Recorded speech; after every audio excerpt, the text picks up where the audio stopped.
Olá, pessoal.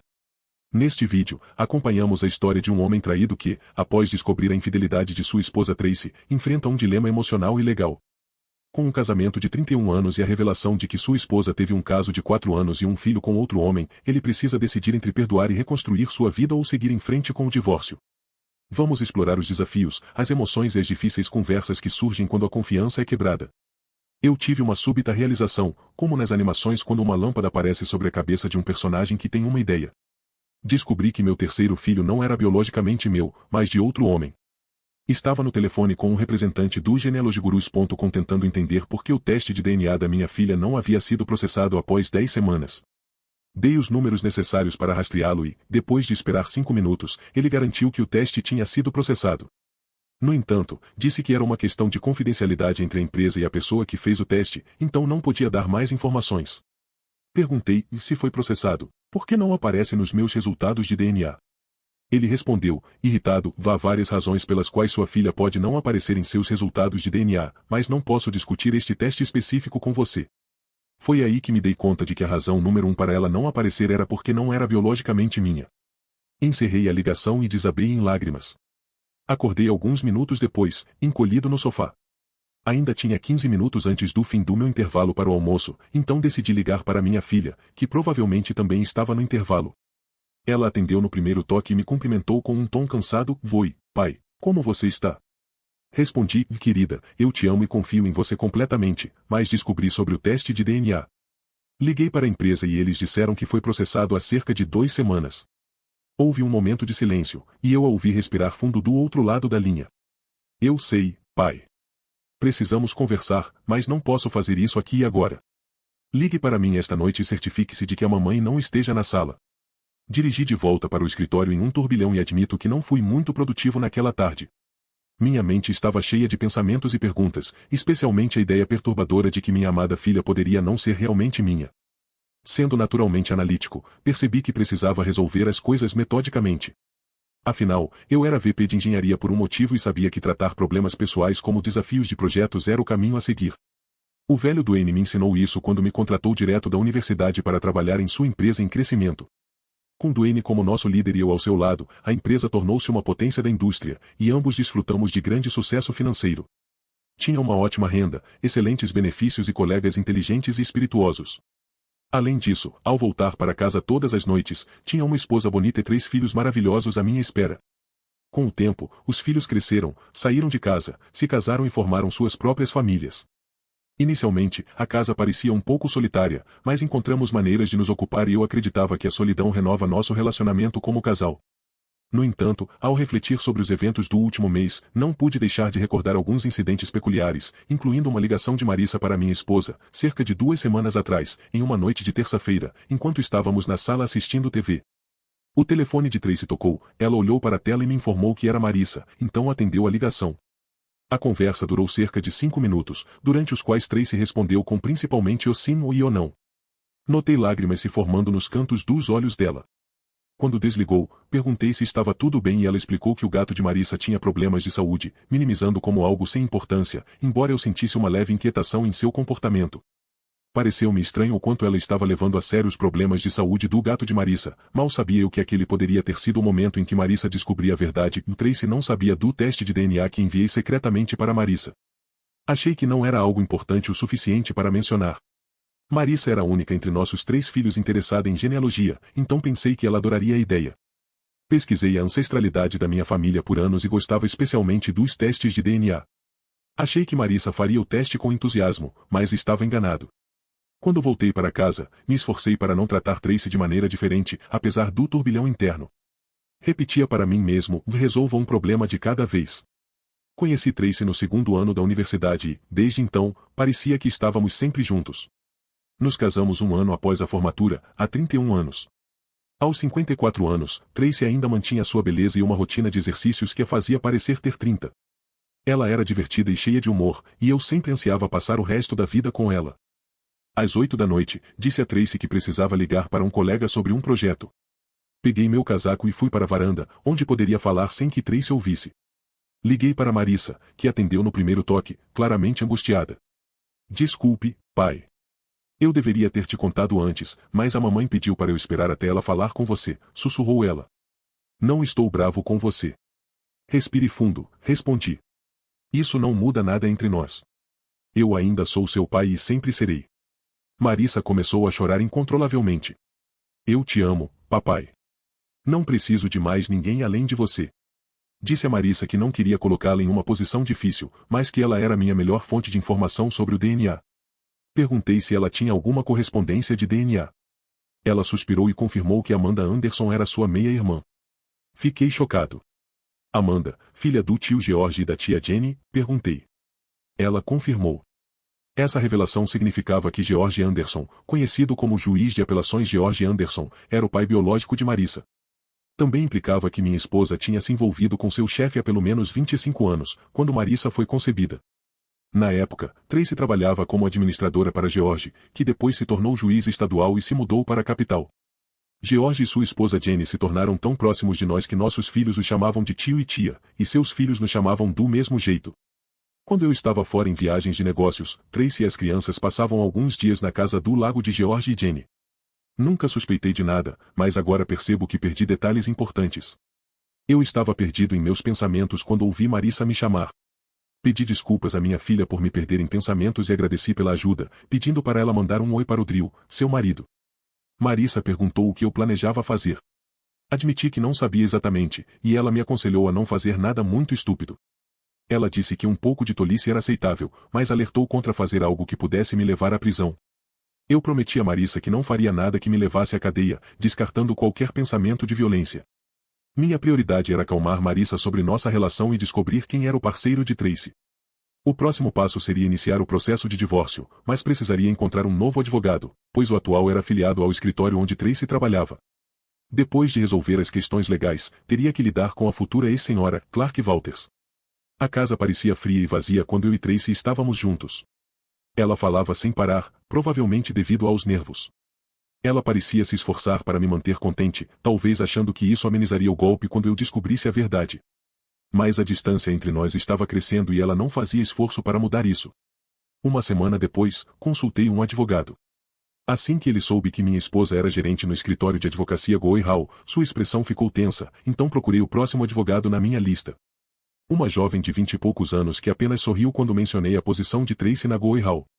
Era o tipo de advogada que eu precisava, alguém que não se intimida se um dos advogados de destaque da Goey Hall representasse minha esposa. Contei o pouco que sabia sobre a infidelidade, começando pela revelação de que minha filha mais nova não era biologicamente minha, mas sim filha de George Anderson, o juiz da Corte de Apelações. A advogada, Marie Robinet, ficou surpresa, mas seguimos para os aspectos financeiros. Com nossos bons empregos, pensões e benefícios, ela sugeriu dividir os bens igualmente, manter nossas pensões e vender a casa. Isso nos deixaria confortável financeiramente, embora eu ficasse em uma posição ligeiramente melhor devido à minha renda e pensão mais altas. Marie acrescentou que, a menos que eu quisesse vingança pela infidelidade, poderíamos resolver tudo em 6 meses se Tracy não contasse, mas poderia levar mais de 1 ano se ela o fizesse. Pedi para ela levar o tempo que precisasse e fazer tudo certo. Com essa parte resolvida, era hora de confrontar Tracy. Esperei mais uma semana para ver se a consciência dela a afetaria. No sábado à noite, nosso encontro habitual seguido de um filme e um momento íntimo, estava chegando. Não saímos há 2 semanas e não tínhamos sido íntimos desde que descobri o caso de Marissa. Não consegui seguir em frente com isso e Tracy não perguntou, o que era mais um sinal de que ela sabia que eu estava ciente, embora fosse boa em fingir. Mas isso estava prestes a mudar. Decidi levá-la a um restaurante francês chique, onde apreciamos uma garrafa de vinho e sobremesas deliciosas. Ela parecia mais feliz do que há semanas. Ao voltar para casa, ajudei-a cuidadosamente a tirar o casaco, guiei-a até a mesa da cozinha, puxei uma cadeira para ela e disse as famosas palavras: "Precisamos conversar." Tracy esboçou um meio sorriso enquanto eu me servia de um Jack Daniels. Servi-me de um Jack Daniels com gelo e ofereci uma bebida a Tracy, que recusou. Coloquei meu copo na mesa, olhei nos olhos dela e disse: "A palavra é sua." Tracy lembrou que o caso com George havia terminado há cerca de 20 anos e pediu para considerarmos isso um erro do passado e seguirmos em frente. Fiquei aliviado por ela não contestar a precisão do teste de DNA, mas seu desdém em minimizar o caso me incomodou. Pressionei por detalhes, perguntando sobre o período e a frequência do caso, e se nossos 2 primeiros filhos, Bell e Cathy, também eram dele. Tracy esclareceu que Belry e Cathy eram meus, e que o envolvimento com George começou um ano após o nascimento de Cathy e durou cerca de 3 anos. Terminaram quando George deixou o escritório para seguir a carreira judicial. Ela explicou que, após o rompimento, só se encontraram algumas vezes na casa do lago, quando Jenny, esposa de George, levou as crianças, inicialmente sem saber do caso, mas depois descobrindo a verdade. Tracy mencionou que ela e George prometeram a Jenny que não haveria mais intimidade. Frustrado, perguntei por que Tracy nunca tentou discutir pacificamente comigo e se eu era apenas uma peça de reposição para ela. Tracy, enxugando as mãos nas mangas, disse que sabia que eu pediria o divórcio imediatamente se soubesse, alegando que me amava então e ainda amava.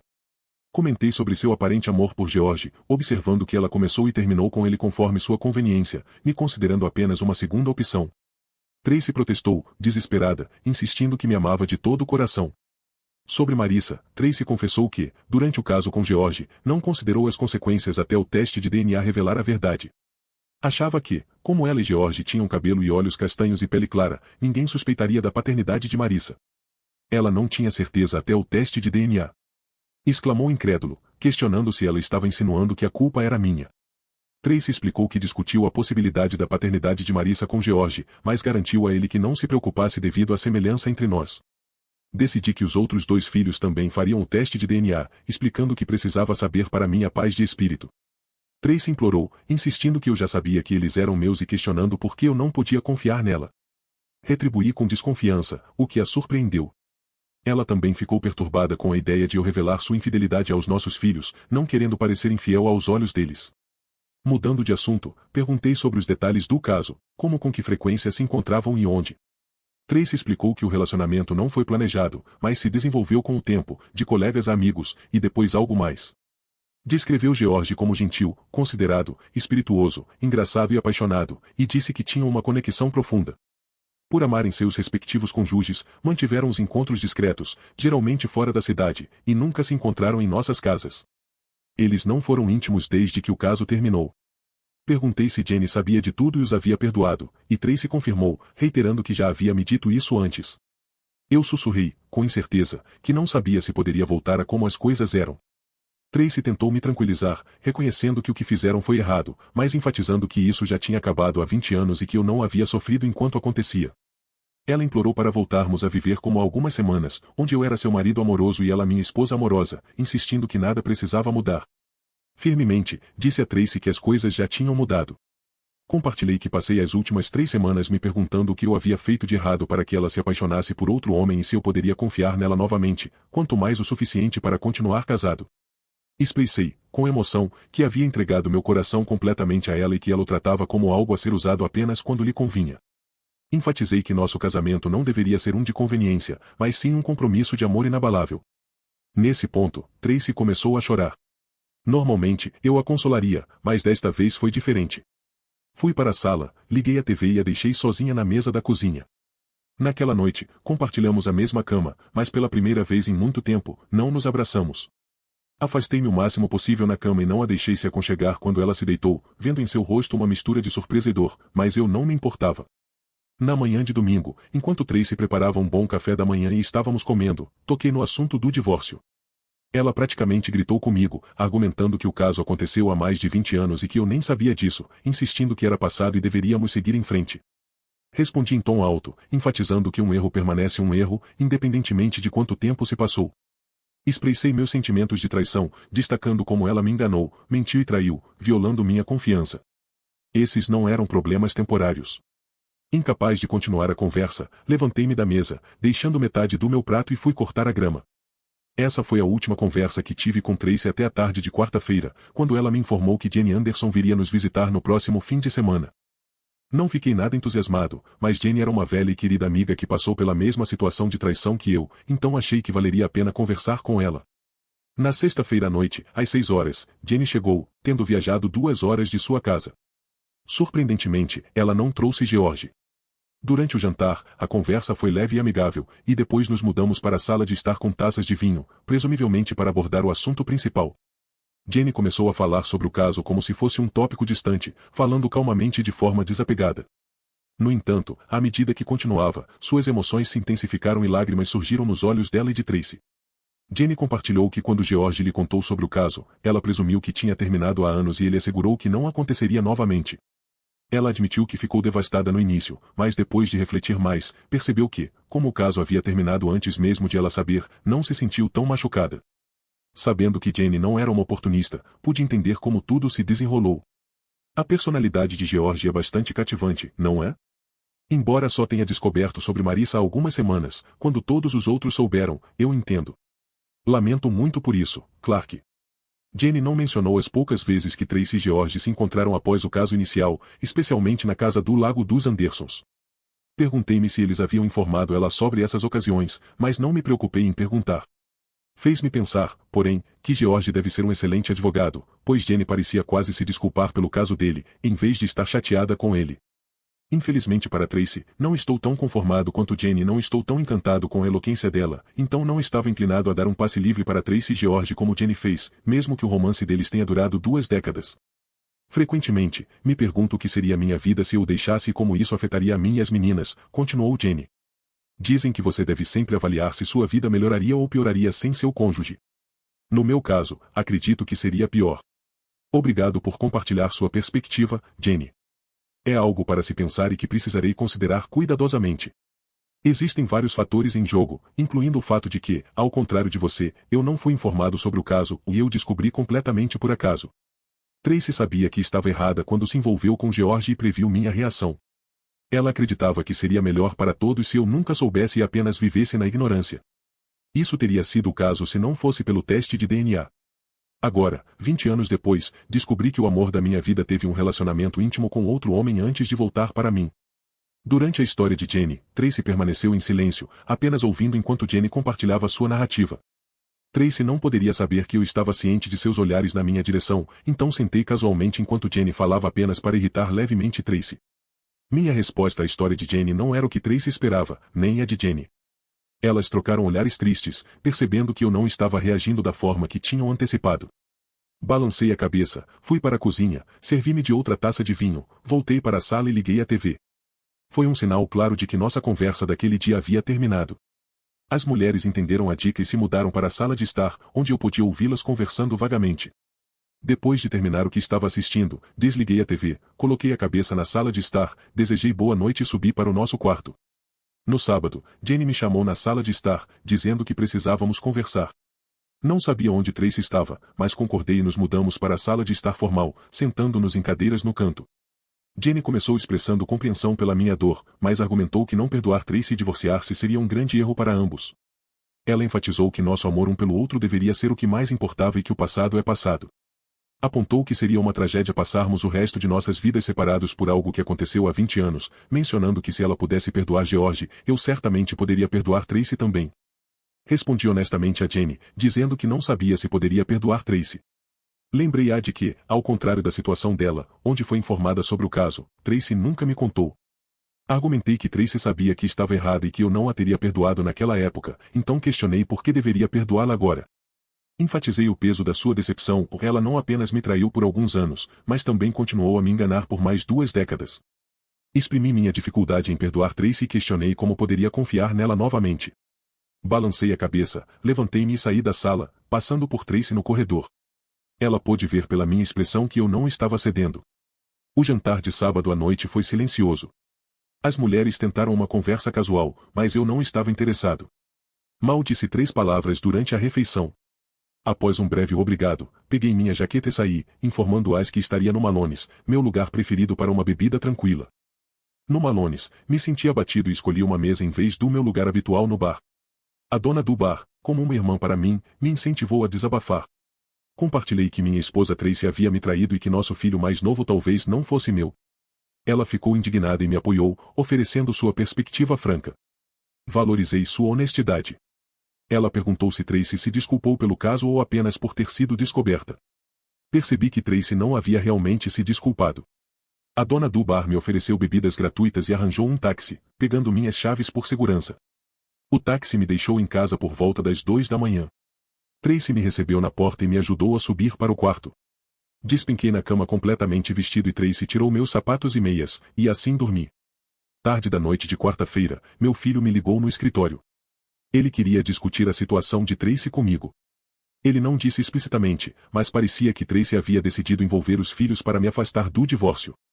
Meu filho e eu geralmente concordamos na maioria dos assuntos, mas a partir da nossa conversa, ficou aparente que Tracy se esforçou muito e isso compensou, pois ele claramente entendeu o lado dela no dilema do divórcio que eu havia explicado firmemente.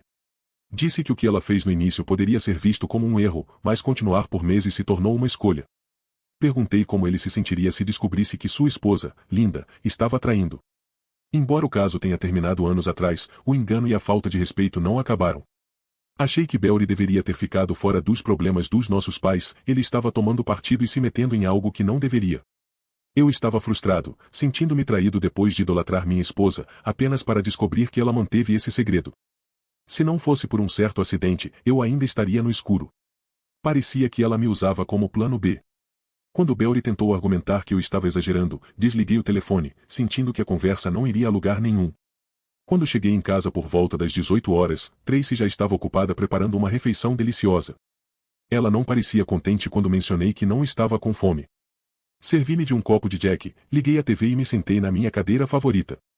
Ela entrou e perguntou o que estava errado. Mesma coisa, dia diferente. Minha esposa me trai por 4 anos, tem um filho com outro homem e agora meus filhos me fazem parecer o vilão. Faça-me um favor, ligue para Kate e diga para não me ligar amanhã, a menos que queira ser desligada como Belry. Tracy baixou os olhos, você pensaria que depois de 31 anos ela saberia não me provocar. O que te faz pensar que o divórcio não vai acontecer? Eu disse, aumentando a voz. Você não apenas me traiu por 4 anos e teve um filho com outro homem, mas também me substituiu no seu coração por ele. Você pode dizer que não estava apaixonada por ele e que, se ele tivesse pedido para você se divorciar de mim e casar com ele, você não teria feito isso. A verdade é que você pode me amar, mas não está apaixonada por mim, você está apaixonada por ele. Eu sou apenas um backup confiável porque você sempre soube que meu coração pertence a você e eu faria qualquer coisa para te manter como minha. Você me traiu, mentiu para mim, me desrespeitou e agora tem a coragem de tentar virar nossos filhos contra mim.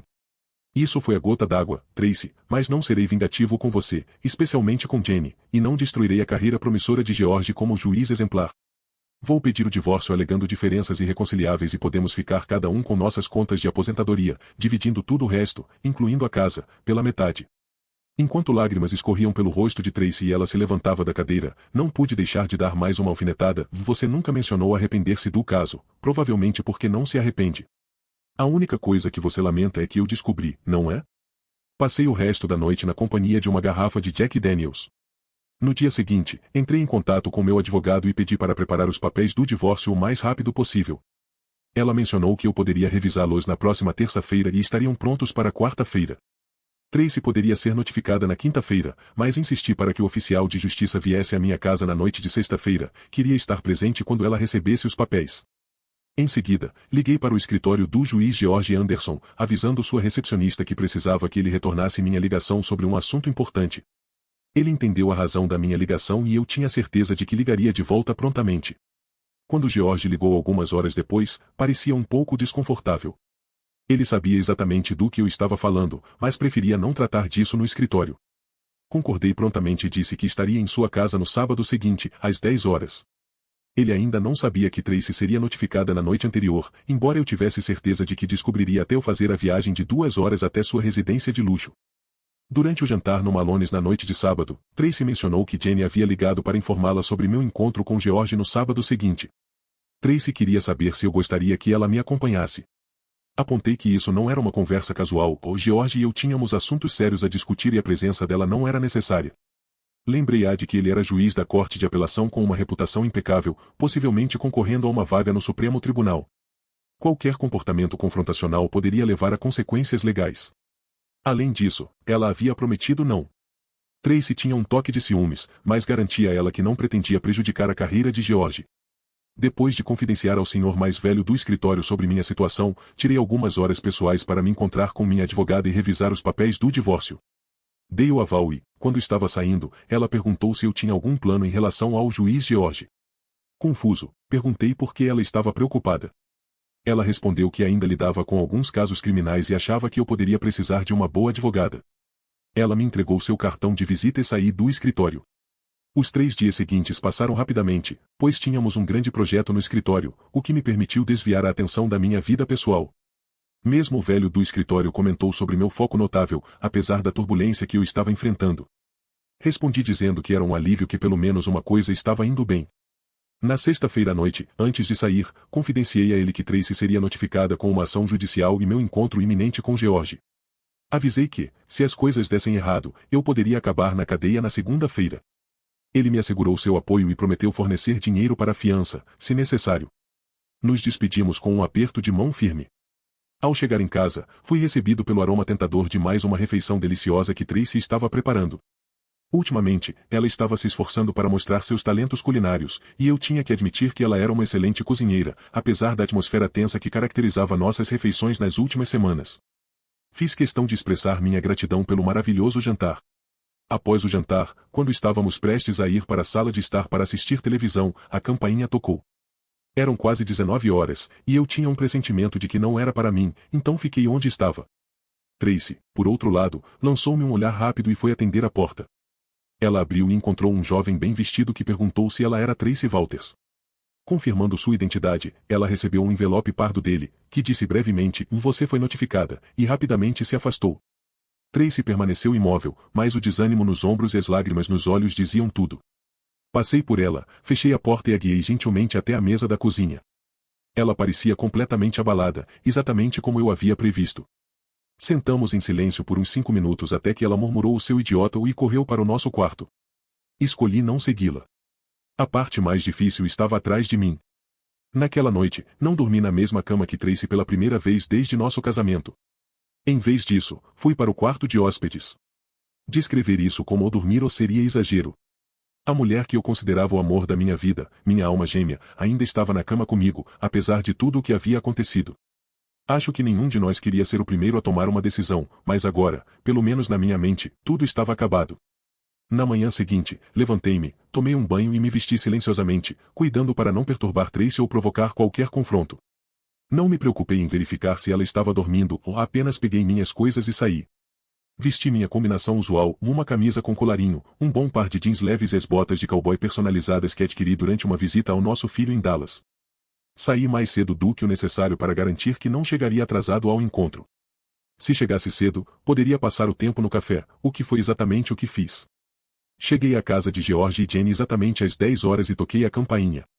Jenny, sempre elegante, mas claramente nervosa, abriu a porta. Tudo o que consegui dizer foi: "Desculpe que tenha terminado assim." Ela não respondeu com palavras, mas segurou minha mão e me levou para a sala onde George havia arrumado suas memórias e fotos. George estava sentado em sua cadeira favorita, mas quando entramos, ele se levantou e ficou de pé na frente dela. "Oi, Clark." "Oi, George." Jenny, visivelmente apreensiva, deixou a sala. Estávamos a cerca de 2 metros um do outro, nos avaliando. Houve um tempo em que eu considerava esse homem quase como um irmão mais velho, tão próximos éramos. George era 2 anos mais velho que eu, da mesma altura, mas os confortos dos últimos 20 anos haviam acrescentado cerca de 15 quilos, a maioria em sua barriga arredondada. Compartilhamos esperanças, sonhos e inúmeras aventuras juntos, pescando e caçando lado a lado. Eu me orgulhava de chamá-lo de amigo e do quão longe ele havia chegado em sua carreira como juiz. Mas agora, de pé diante de mim, seu olhar já não era de amigo, mas de inimigo. Senti uma onda de raiva. "Você conquistou o coração da minha esposa, seu idiota", gritei.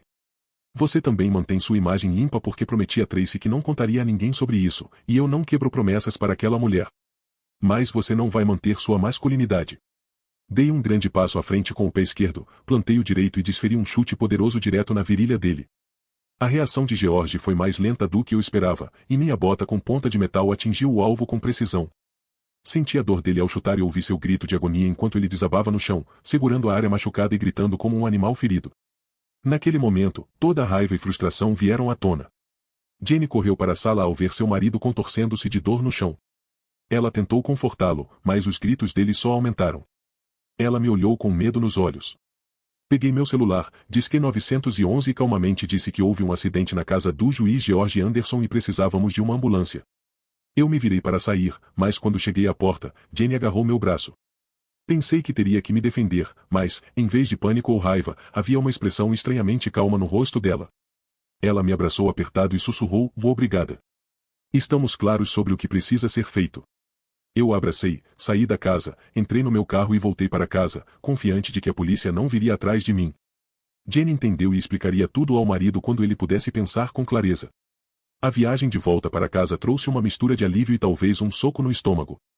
Depois de meses de desgosto diário, finalmente me senti aliviado. É engraçado como perceber a traição de Tracy afrouxou seu controle sobre meu coração, permitindo-me pensar claramente e fazer o que era melhor para mim. Pode não ter sido a escolha certa para todos, mas às vezes você precisa priorizar seu próprio bem-estar. Foi isso que todos fizeram nas últimas 2 décadas, então por que eu não deveria? Claro, uma parte de mim sempre amaria Tracy, mas eu não ia mais me prender a esse capítulo. Não foi culpa minha e não foi minha escolha. Era hora de seguir em frente.